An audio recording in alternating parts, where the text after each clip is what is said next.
안철수 지도부의 국민의당 입장 들어보겠습니다. 박지원 전 대표 전화 연결됐습니다. 안녕하세요, 대표님. 안녕하세요, 오랜만입니다. 예, 새 지도부 탄생하고 첫 연결입니다.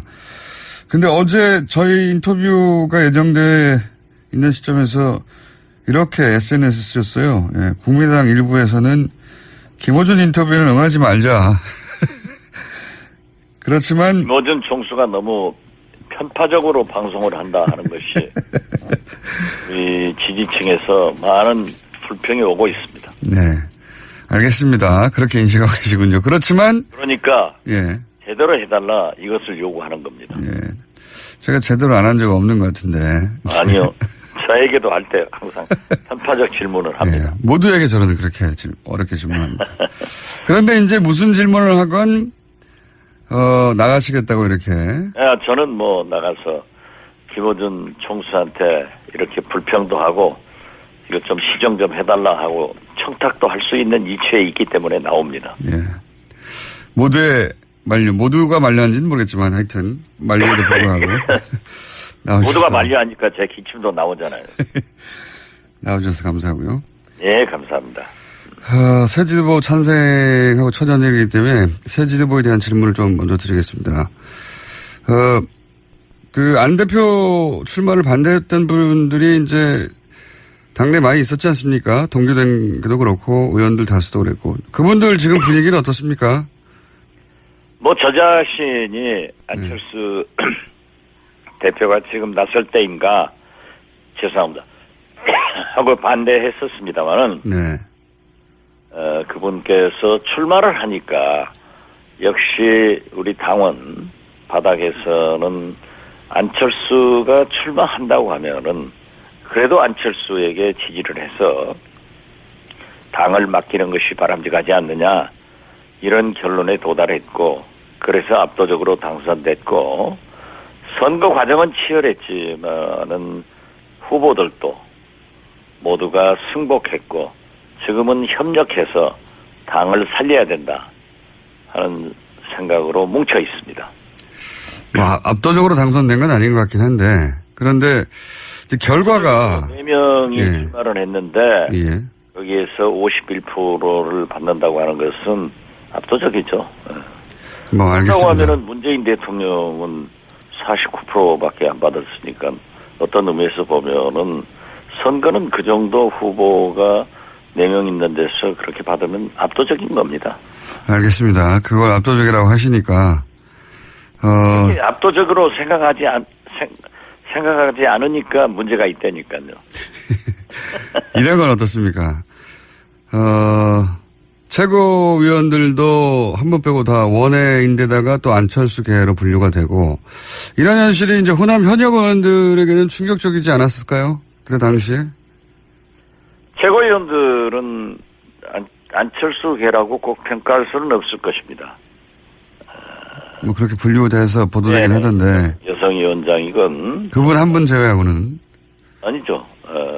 박주원 최고위원도 그렇지 않고 뭐 장진영 최고위원은 저하고 가깝습니다. 구태여 따진다고 하면은. 네. 그렇기 때문에 네. 골고루 당선됐고 현역 의원은 이동섭 의원 한 사람 출마를 했는데 예. 아무래도 우리 당의 그 분포가 원외위원장이 많지 않습니까? 네. 그렇기 때문에 원외위원장들은 자기들의 권익 또는 장래를 위해서 원외의 목소리가 좀 당에 반영돼야 된다. 이런 결과 아닌가 생각합니다. 근데 당일날은 지금은 이제 여러 가지로 해석하고 받아들이실 수 있는데 당일날은 충격을 받긴 받으셨던 것 같은데요. SNS에 충격이 이만저만 아니다. 물론 나중엔 그 글이 이제 실수로 본의 아니게 올라간 거라고 수정하기. 그것은 제가 뭐 아미티콘인가 뭐 그걸 잘못 눌렀어요. 네. 잘못 눌렀다고요? 저는 뭐 이모티콘이 충격적이라고 텍스트로 번역되는 이모티콘도 있습니까? 네, 있어요. 저는 몰랐는데. 그렇습니까? 네, 있더라고요. 충격이 이만저만 아니다라고 번역되는 이모티콘은 없을 것 같은데요. 있어요. 문자가 들어있어요. 역시 그 김어준 총수도 그 핸드폰 IT 쪽에 좀 블라인드구만. 그걸 제가 써가지고 마지막 것을 하기 위해서 안철수 대표가 맨 나중에 발표되니까 이렇게 주머니에 넣었는데 그게 눌러졌더라고요. 나중에 알겠습니다. 예. 확인돼요. 네. 예, 알겠고요. 거짓말하면 큰일 납니다. 가끔 필요할 땐 하시잖아요. 예, 조용히. 그래도 그건 필요하지 않아요. 근데 이런 것도 있지 않습니까? 최고위원들도 한 분 빼고 다 원내고 51% 정도로 선출됐고 그러다 보니까 이제 실제 현역들 모인 의원 회의에는 못 들어오고 본회의장도 못 들어가고 지도부가 그러면 이제 따로 갈 수밖에 없지 않느냐. 당대표 장악력이 제대로 생기겠냐 이런 지적이 있긴 있습니다. 어떻게 보십니까? 과거에 우리 여야당에 보면은 지도부가 원외일 때가 많았습니다. 네. 최근에도 우리 손학규 대표가 원내에서 당대표를 했고 제가 원내대표를 해서 그런 경우도 있습니다. 그렇기 때문에 물론 원내가 지휘를 한다고 하면은 더 좋겠지만은 또 당대표는 국회 의사당 안에만 못 들어가지 원내 의총이나 등에 와서 다 참여를 하고 발언을 하고 하기 때문에 큰 지장은 없을 겁니다. 제가 그런 이유를 여쭤보는 이유, 그러니까 지도부의 지도력 혹은 대표성 이런 게 좀 의심받지 않겠냐 왜 이런 질문을 드린 이유가 안철수 대표 출마 명분이 당 지지율을 끌어올리는 건데 지금 당대표 되고 나서 당 지지율이 여러 여론조사에 의하면 오히려 하락 국면이거든요. 이렇게 되면 그런 면에서도 안 대표의 명분도 그리고 안 대표의 대표성 지도력 이런 거 의심받게 되는 상황 아닌가요? 하락 국면은 아닌 것 같고 두서너 개의 여론조사 기관 발표에 의하면은 미세하게 상승하고 있지만은 우리가 지금 현재 흔히 말하는 안 대표의 당대표 선출로 인한 컨벤션 효과는 나타나지 않는 것은 확실합니다. 네. 그런다고 우리가 그러한 것도 기대하기가 어려워요. 지금 현재는 문재인 대통령의 지지도가 태풍이 불고 있거든요. 보십시오. 최저임금 상승, 비정규직 정규직화, 탈원전, 아동수당 인상, 노인수당 인상, 건보 적용 범위 확대. 누가 반대하겠어요? 누가 싫다고 하겠어요? 잘하고 있는 것도 아니에요. 그렇지만은 이제 최저임금을 상승했을 때의 자영업자나 중소기업의 피해, 비정규직을 전부 정규직화할 수 있는가 때의 노동계의 반발, 탈원전 반드시 해야 되겠지만은 전기료, 전기 부족 등의 미래, 또 건보료 이런 것을 전부 보면은 세금 폭탄, 건보료 폭탄 이런 폭탄이 예상되기 때문에 좀 더 장기적으로 보면은 문제점도 있다. 그러나 지금 당장은 다 해준다는데 누가 반대하겠어요?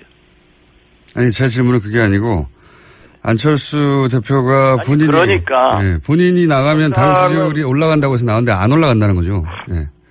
정당은 그렇게 해서 대통령과 민주당의 지지도가 기대치가 높기 때문에 올라가는데 우리 야당은 상대적으로 올라갈 수 있는 구멍이 없죠. 구멍이. 그럼 어차피 내가 나가도 안철수 대표가 나와도 안 올라갈 거였으면 명분 자체도 그냥 명분일 뿐이었다는 거 아닙니까? 그렇기 때문에 제가 안철수 대표를 옹호하는 것이 아니라 제가 늘 얘기했던 대로 잘할 때는 박수 쳐주고 그물 쳐놓고 기다리면은 그렇죠. 항상 하시는 가져오지 않느냐. 그리고 우리가 야당으로서 지금도 적극적으로 정책적으로 최저임금을 인상했을 때 자영업자와 중소기업은 이런 피해가 있기 때문에 정부에서 어떻게 대책을 세워달라. 건보료는 이러한 것을 대안을 제시해서 정부에 제시한다고 하면은 지금 현재 정부는 민주당은 그러한 대안에 대해서 미흡하거든요. 이렇게 제시를 했을 때 국민의당이 이렇게 준비하고 일할 수 있겠구나. 또 미래를 준비하는구나 하는 것으로 지지도를 올라갈 수가 있는 거죠. 그렇기 때문에 그러한 준비를 안철수 대표가 해야 된다 하는 말씀을 드리는 거예요. 이거는 어떻습니까?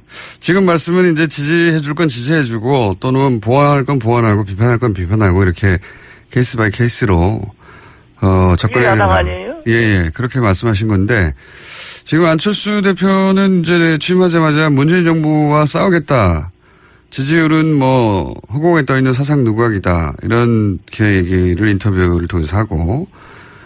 근데 이제 이렇게 말할 수도 있는데 안철수 대표는 박근혜 정부 시절에는 싸우지 않겠다는 게 모토였어요. 자신은 촛불 집회도 태극기 집회도 안 나간다고.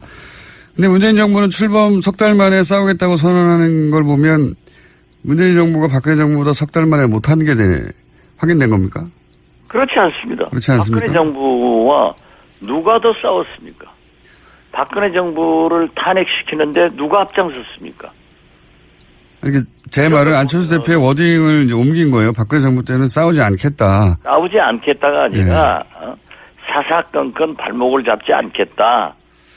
싸움만 하는 것이 국회냐라는 국민적 비난에 직면했을 때 그렇게 한 번씩 얘기한 거지. 지금도 우리가 자유한국당이 국회 본회의를 보이콧하고 싸우고 있기 때문에 싸우지 마라. 국회 들어와서 얘기하자. 국회가 가장 강력한 투쟁 장소다. 이렇게 얘기했으면은 그걸 박근혜 정권 때 한 겁니까? 아니 제가 드리는 말씀이 이런 겁니다. 전형적으로 시각을 가지고 잘못한 것을 똑 집어서 얘기한다면 우리도 할 말이 없어요. 그렇지만 그러하지 않잖아요.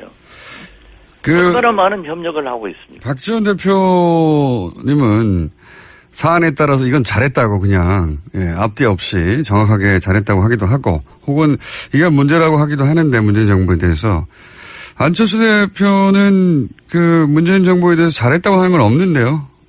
잘했다고 하는 건 하죠. 또 그러고 꼭 잘했다고 말해달라는 게 아니라 당 대표가 그렇게 리드하면서 삼남한상을 당 대표가 다 얘기하는 건 아닙니다. 우리 당도 맡은 바에 따라서 이러한 말은 누가 하고 저러한 말은 원내대표가 하고 이렇게 정해져서 분담해서 하는 경우가 많기 때문에 국민의당에 총체적으로 움직이는 것은 안철수 대표가 리드하고 있다고 평가하면 되는 거고 대한민국과 민주당을 총체적으로 움직이는 것은 문재인 대통령이 하고 계신다 이렇게 보면 되는 거예요. 제가 이 질문을 드린 이유가 뭐냐면 칭찬하라는 게 아니라 안철수 대표가 시작하자마자 이제 문재인 정부가 각을 세우는데 주력하는데 여러 인터뷰를 통해서. 근데 그렇게 각을 세우는 건 지난 비대위 체제에서 충분히 했어요. 근데 그게 어필이 안 되니까 국민의당 지지율이 잘 안 나온 건데 그걸 또 반복해서 똑같은 방식으로 지지율을 끌어올 수 있겠는가. 지지율 끌어올리기 위해서 나왔다고 하니까 제가 그런 의문이 들어서. 지지율을 끌어오기 위해서 각을 세우는 것이 아니라 문재인 정부는 현직 대통령을 탄핵시키고 감옥에 보내고 촛불혁명의 산물로 태어났기 때문에 연희 정권과 다릅습니다. 다른 대통령과 다른 거예요. 새로운 대한민국 국가 대개혁을 위해서 잘하는 것은 잘한다 하고 못하는 것은 각을 세워서 야당의 역할을 하겠다 하는 것으로 이해를 하시면 틀림없습니다. 아니, 대표님은 항상 그렇게 말씀하시고 실제로도 그렇게 하시는데 안철수 대표가 그렇게 하고 있다니까요. 그렇게 안 하고 계신 것 같은데요. 대립각을 세우는데 주력하시는 것 같은데 지금. 대북 정책에 대해서도 안철수 대표는 오히려 문재인 대통령처럼 지금은 제재할 때다. 강력히 제재하자. 이렇게 얘기를 하고 있지만은 저는 그렇게 분업으로 대통령도 말씀하시고 하기 때문에 제재도 필요하지만은 대화를 해야 된다. 이렇게 얘기를 하고 있는 겁니다. 대북 정책 말씀하시니까 안철수 대표가 뭐라고 했냐면은 대화 상대도 아닌 북한과 대화를 얘기하는 건 구걸이다. 문재인 정부는 더 이상 대화에 매몰되면 안 된다. 이렇게 긴급 성명을 냈어요. 근데 오히려 이럴 때일수록 제재도 하지만 동시에 대화의 끈도 놓치지 않는 게 햇볕 정신 아닙니까? 문재인 대통령도 똑같은 얘기를 했잖아요. 지금은 대화할 때가 아니다고. 제재할 때라고. 아니 그러니까 제 말은 같은 맥락인데 무슨 얘기냐면 그러나 저는 강력한 제재도 하면서 예. 그래도 대화권을 놓쳐서는 안 된다. 그렇죠. 예. 이게 옳은 생각 아니에요. 그게 이제 김대중 전 대통령의 햇볕 정책인데 문재인 대통령께서 지금은 대화할 시기 아니다. 제재할 때다. 대화할 말을 하지 말라. 이런 얘기를 했다고 해서 대화 안 하겠다는 건 아니에요. 거기에 그 기조가 있기 때문에 예. 또 안철수 대표도 그렇게 강경한 대북 경고 메시지를 했을 뿐이지 이 강경한 제재도 결국 대화를 통해서 평화를 가져오기 위한 강력한 제재이지 전쟁을 하기 위한 제재는 아니다 하는 것을 기조에 깔고 있지 않습니까? 자, 안철수 대표가 문재인 정부에 대해서 거의 모든 사안에서 비판적인 거는 그냥 언론 인터뷰를 보면 사실 드러납니다. 그리고 대북 정책에 대해서도 대화 상대가 아닌 북한과 대화를 얘기하는 건 구걸이다. 이런 표현 자체가 물론 그러면서는 대화에 매몰되면 안 된다. 이렇게 비판을 하는데 지금 대표님처럼 이럴 때 강력한 제재도 해야 되지만 동시에 대화의 끈도 놓치지 않아야 한다고 말하는 게 햇볕 정신이 아닌가. 그렇습니다. 그런데 안철수 대표 체제에서는 말로 예. 가장 튼튼한 안보 속에서 한미 동맹에서 출발하는 거예요. 그러니까 안철수 대표 체제에서는 햇볕 정책 예. 안철수 대표도 지적하는 것은 예. 과연 문재인 정부가 한미 동맹이 굳건한가 하는 것에 대해서 의심을 가지고 있는 겁니다. 며칠 전만 하더라도 미국에서는 미사일을 발사했다. 우리 정부에서는 방사포다. 해가지고 불신을 가져왔어요. 결국 3일 만에 우리 정부가 미국의 발표가 맞다라고 한다면은 핵실험을 했건 미사일을 발사했건 우리 정부는 구조적으로 미국 정부와 함께 정보를 분석해서 발표를 하게 돼 있습니다. 그런데 이것만 보더라도 왜 미국 정부는 미사일이라고 하고 우리 정부는 방사파라고 하는가? 이게 3일간 계속되니까 과연 한미동맹이 굳건한가? 한미 간에 신뢰가 있는가? 하는 것을 의심해서 얘기할 수도 있는 거예요. 한미동맹이 굳건하느냐 질문할 수 있습니다. 근데 제가 지금 드리고 싶은 질문은 뭐냐면 박지원 대표님은 이럴 때 하지만 동시에 대화도 해야 된다고 주장하시고 그게 햇볕 정책의 기본 정신인데 안철수 대표는 거꾸로 지금 대화는 구걸이다. 대화를 하면 안 된다는데 방점을 둔단 말이죠. 방점이 달라요. 그러니까 그건 마찬가지예요. 똑같이 말이 똑같지가 않지 않습니까? 대통령께서도 예. 지금은 북한과 대화를 할 때가 아니다. 하면은 그거 액면 그대로 말씀하시는 거예요? 안철수 대표도 지금은 북한 핵실험을 했기 때문에 우리가 강경한 강경한 보복 조치나 대응을 생각할 때지 뭐 대화를 구걸하거나 뭐 북한하고 어쩌자 하는 것은 아니다. 이런 좀 그 대북 메시지로 얘기하는 거지 그걸 대화를 무시하고 햇볕 정책을 버리고 이런 뜻은 결코 아니라는 것 다시 한번 말씀드립니다. 알겠습니다. 뭐 정치는 말로 하는 거라 이 말이 이제 뭐 대화를 구걸이라고 표현하면 방점. 미국에서 미국 헤일리 주 유엔 대사도 구걸이라는 말 썼잖아요. 물론 썼죠. 그런다고 트럼프 대통령도 항상 평화, 대화를 얘기하고 틸러슨 미 국무장관이나 매티스 국방장관도 똑같은 얘기를 하잖아요. 제가 이런 질문을 드린 이유는 이제 안철수 대표가 지난 대선 때부터 그랬지만 이 대북 정책을 약간 추정해서 햇볕 정책 쪽이 아니라 중도 개혁 표방하면서 이 대북 정책에서 수정 노선을 거두려고 하는 게 아니냐. 그래서 왜냐하면 지난번에도 제기됐던 문제고 이번에도 이제 대북 문제가 나오니까 거기에 대해서 이런 워딩을 하는 걸 보면 그것은 저도 지적한 바예요. 안철수 대표에게 당대표를 나오지 말고 이러한 것을 대비하자 했을 때 안철수 대표는 대북 문제에 대해서도 이렇게 한번 생각해 볼 필요가 있지 않느냐 해서 저랑 토론해서 그렇지 않다. 우리는 햇볕 정책을 지키면서 햇볕 정책이야말로 어떤 의미에서 보면은 가장 보수적인 대북 정책이다. 보수가 뭡니까? 튼튼한 안보, 한미 동맹을 강조하지 않습니까? 여기에서부터 출발하는 거기 때문에 김대중 대통령도 저에게 남북 정상회담 특사를 맡기면서도 미국 정부에 숨소리까지 알려줘라. 미국의 신뢰를 얻지 않고 미국의 도움을 받지 않고는 북한에서도 우리를 믿지 못하고 결국 남북 정상회담을 할 수 없다. 그렇기 때문에 그렇게 하도록 했다 하는 것을 설명하면서 우리가 햇볕 정책을 지키는 것이 좋다. 문재인 대통령도 지킨다고 하지 않느냐. 그렇게 해서 안철수 대표도 저하고 의견 조율을 했어요. 그리고 자, 그러한 것을 네네. 계속 견지해 나가고 있습니다. 대표님한테 자꾸 똑같은 질문을 드린 이유가 뭐냐면 바른정당이 국민의당과 연대 조건을 내세운 것 중에 하나가 이 햇볕 정책, 대북 정책의 수정인데 뭐 문재인 정부도 결국은 햇볕 정책의 근간을 둔 대북 정책입니다. 그런데 그렇죠. 예, 이걸 비판하는 거는 안철수 대표가 예. 확실하게 김대중 대통령의 햇볕 정책을 개선하겠다.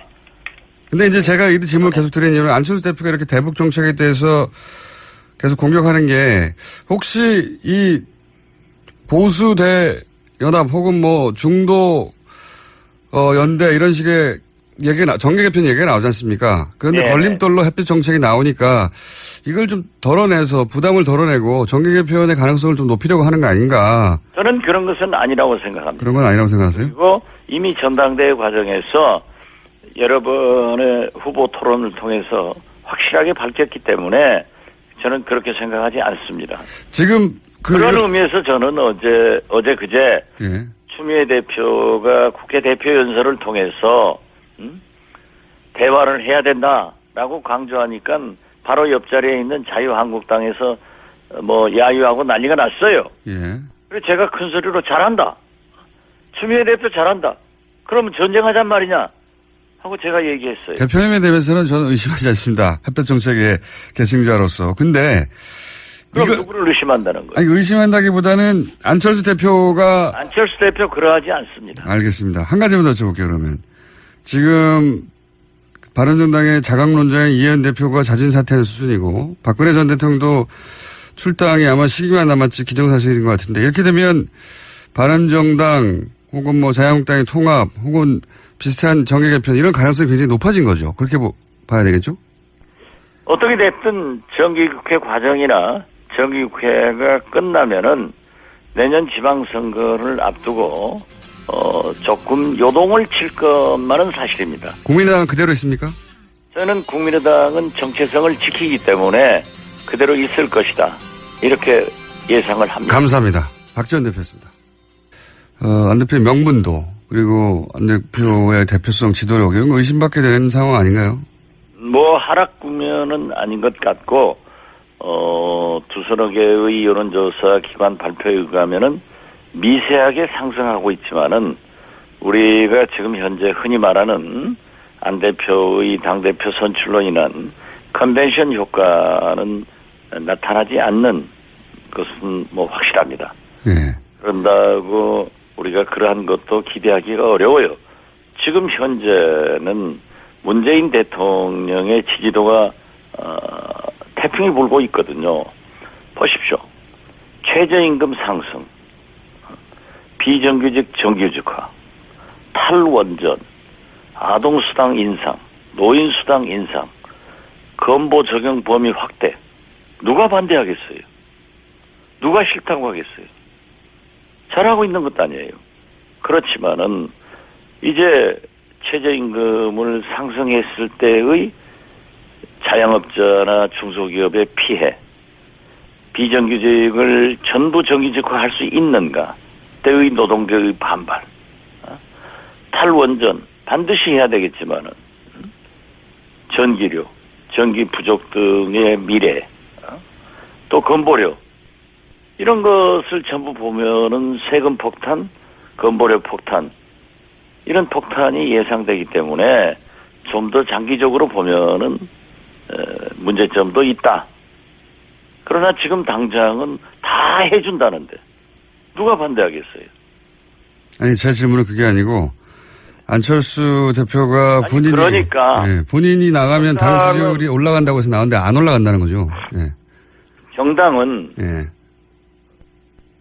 그렇게 해서 대통령과 민주당의 지지도가 기대치가 높기 때문에 올라가는데 우리 야당은 상대적으로 올라갈 수 있는 구멍이 없죠. 구멍이. 그럼 어차피 내가 나가도 안철수 대표가 나와도 안 올라갈 거였으면 명분 자체도 지금은 협력해서 당을 살려야 된다 하는 생각으로 뭉쳐 있습니다. 뭐 압도적으로 당선된 건 아닌 것 같긴 한데 그런데 이제 결과가 4명이 예. 출마를 했는데 예. 여기에서 51%를 받는다고 하는 것은 압도적이죠. 뭐 그렇다고 알겠습니다. 하면은 문재인 대통령은 49%밖에 안 받았으니까 어떤 의미에서 보면은 선거는 그 정도 후보가 4명 있는 데서 그렇게 받으면 압도적인 겁니다. 알겠습니다. 그걸 압도적이라고 하시니까 압도적으로 생각하지 않으니까 문제가 있다니까요. 이런 건 어떻습니까? 최고위원들도 한 번 빼고 다 원외인데다가 또 안철수 계로 분류가 되고 이런 현실이 이제 호남 현역 의원들에게는 충격적이지 않았을까요? 그 당시에? 최고위원들은 안철수계라고 꼭 평가할 수는 없을 것입니다. 뭐 그렇게 분류돼서 보도되긴 하던데. 여성위원장이건 그분 한 분 제외하고는 아니죠. 박주원 최고위원도 그렇지 않고 뭐 장진영 최고위원은 저하고 가깝습니다. 구태여 따진다고 하면은 네. 그렇기 때문에 네. 골고루 당선됐고 현역 의원은 이동섭 의원 한 사람 출마를 했는데 예. 아무래도 우리 당의 그 분포가 원외위원장이 많지 않습니까? 네. 그렇기 때문에 원외위원장들은 자기들의 권익 또는 장래를 위해서 원외의 목소리가 좀 당에 반영돼야 된다. 이런 결과 아닌가 생각합니다. 근데 당일날은 지금은 이제 여러 가지로 해석하고 받아들이실 수 있는데 당일날은 충격을 받긴 받으셨던 것 같은데요. SNS에 충격이 이만저만 아니다. 물론 나중엔 그 글이 이제 실수로 본의 아니게 올라간 거라고 수정하기. 그것은 제가 뭐 아미티콘인가 뭐 그걸 잘못 눌렀어요. 네. 잘못 눌렀다고요? 저는 뭐 이모티콘이 충격적이라고 텍스트로 번역된 이모티콘도 있습니까? 네, 있어요. 저는 몰랐는데. 그렇습니까? 네, 있더라고요. 충격이 이만저만 아니다라고 번역되는 이모티콘은 없을 것 같은데요. 있어요. 문자가 들어있어요. 역시 그 김어준 총수도 그 핸드폰 IT 쪽에 좀 블라인드구만. 그걸 제가 써가지고 마지막 것을 하기 위해서 안철수 대표가 맨 나중에 발표되니까 이렇게 주머니에 넣었는데 그게 눌러졌더라고요. 나중에 알겠습니다. 예. 확인돼요. 네. 예, 알겠고요. 거짓말하면 큰일 납니다. 가끔 필요할 땐 하시잖아요. 예, 조용히. 그래도 그건 필요하지 않아요. 근데 이런 것도 있지 않습니까? 최고위원들도 한 분 빼고 다 원외고 51% 정도로 선출됐고 그러다 보니까 이제 실제 현역들 모인 의원 회의에는 못 들어오고 뭐 본회의장도 못 들어가고 지도부가 그러면 이제 따로 갈 수밖에 없지 않느냐. 당대표 장악력이 제대로 생기겠냐 이런 지적이 있긴 있습니다. 어떻게 보십니까? 과거에 우리 여야당에 보면은 그 지도부가 원외일 때가 많았습니다. 네. 최근에도 우리 손학규 대표가 원외에서 당대표를 했고 제가 원내대표를 해서 그런 경우도 있습니다. 그렇기 때문에 물론 원내가 지휘를 한다고 하면은 더 좋겠지만은 또 당대표는 국회 의사당 안에만 못 들어가지 원내 의총이나 등에 와서 다 참여를 하고 발언을 하고 하기 때문에 큰 지장은 없을 겁니다. 제가 그런 이유를 여쭤보는 이유, 그러니까 지도부의 지도력 혹은 뭐 대표성 이런 게 좀 의심받지 않겠냐 왜 이런 질문을 드린 이유가 안철수 대표 출마 명분이 당 지지율을 끌어올리는 건데 지금 당대표 되고 나서 당 지지율이 여러 여론조사에 의하면 오히려 하락 국면이거든요. 이렇게 되면 그런 면에서도 안 대표를 또 그냥 명분일 뿐이었다는 거 아닙니까? 그렇기 때문에 제가 안철수 대표를 옹호하는 것이 아니라 제가 늘 얘기했던 대로 잘할 때는 박수 쳐주고 금을 쳐놓고 기다리면은 그렇죠. 항상 하시는 가져오지 편이죠. 않느냐. 그리고 우리가 야당으로서 지금도 적극적으로 정책적으로 최저임금을 인상했을 때 자영업자와 중소기업은 이런 피해가 있기 때문에 정부에서 어떻게 대책을 세워달라 건보려는 이러한 것을 대안을 제시해서 정부에 제시한다고 하면은 지금 현재 정부는 민주당은 그러한 대안에 대해서 미흡하거든요. 이렇게 제시를 했을 때 국민의당이 이렇게 준비하고 일할 수 있겠구나. 또 미래를 준비하는구나 하는 것으로 지지도를 올라갈 수가 있는 거죠. 그렇기 때문에 그러한 준비를 안철수 대표가 해야 된다 하는 말씀을 드리는 거예요. 이거는 어떻습니까? 지금 말씀은 이제 지지해 줄 건 지지해 주고 또는 보완할 건 보완하고 비판할 건 비판하고 이렇게 케이스 바이 케이스로 접근해야 된다. 야당 아니에요? 예. 그렇게 말씀하신 건데 지금 안철수 대표는 이제 취임하자마자 문재인 정부와 싸우겠다. 지지율은 뭐 허공에 떠 있는 사상 누각이다. 이렇게 얘기를 인터뷰를 통해서 하고 근데 이제 이렇게 말할 수도 있는데 안철수 대표는 박근혜 정부 시절에는 싸우지 않겠다는 게 모토였어요. 자신은 촛불 집회도 태극기 집회도 안 나간다고.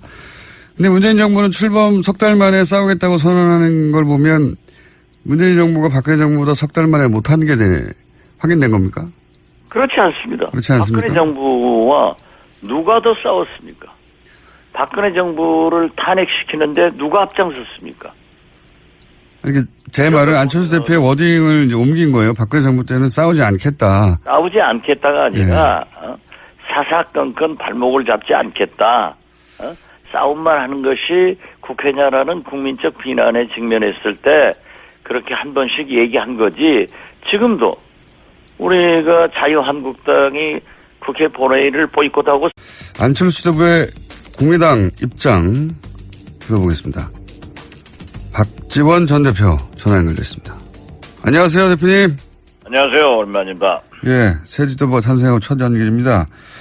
근데 어제 저희 인터뷰가 예정돼 있는 시점에서 이렇게 SNS에 쓰였어요. 예, 국민의당 일부에서는 김어준 인터뷰는 응하지 말자.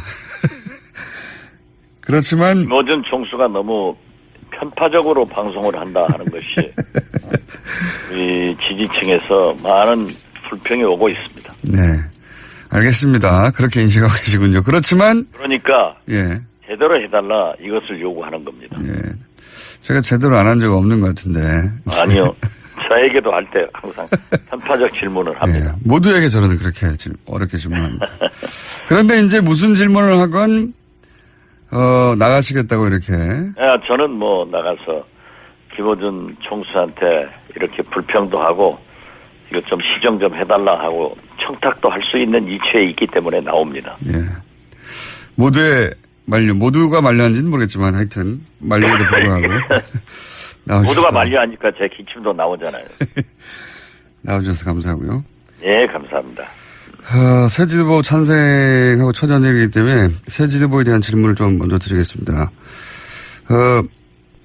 안 대표 출마를 반대했던 분들이 이제 당내 많이 있었지 않습니까? 동교대도 그렇고 의원들 다수도 그랬고 그분들 지금 분위기는 어떻습니까? 뭐 저 자신이 안철수 대표가 지금 나설 때인가 죄송합니다 하고 반대했었습니다만은 네.